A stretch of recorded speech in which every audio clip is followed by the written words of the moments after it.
Hello, and welcome to Crypto News. Today is the 24th of June, 2026, and here are the top crypto news stories. We are going to kick off today's episode by heading over to the European Union to see what is happening with Europe's CBDC. Specifically, the creation of a digital euro to be issued by the European Union has come one step closer following a vote in the European Parliament. The Committee on Economic and Monetary Affairs of the European Parliament approved its position on the digital euro package, with 43 votes in favour and 14 against, according to announcements. And let me remind you that Europe wants to have its own CBDC by 2029.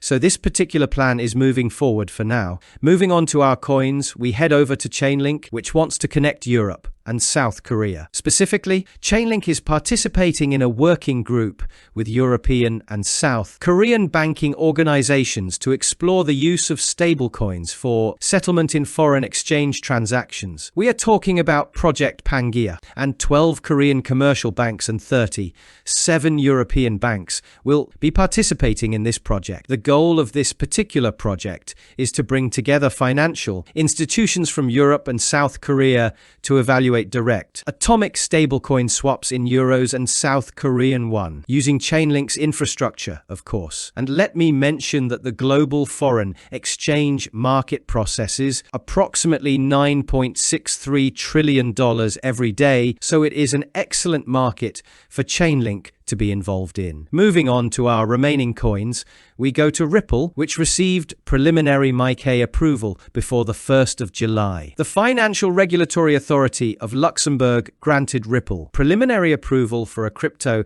asset service provider license under the Markets in Crypto Assets Regulation, known as MiCA, which is European Union legislation. Ripple stated in an announcement that once the approval is finalized, it will allow the company to offer regulated crypto services to banks, fintechs, and other businesses across all 30 countries of the European Economic Area. And obviously this is excellent news for Ripple, which will be able to expand into Europe using XRP, of course. Moving now to our remaining coins, we turn to the Ethereum Foundation, which is doing something that simply confirms what we have been saying in previous episodes. The Ethereum Foundation is reducing its workforce by 20% in a leaner restructuring. We are talking about 54 people who have left the Ethereum Foundation, approximately 20% of the workforce, amid restructuring efforts aimed at making the non-profit organization leaner and more focused. The remaining employees will be divided into 5 teams. The first team is the protocol layer, the access layer, the use layer, the community layer, and the institutional layer.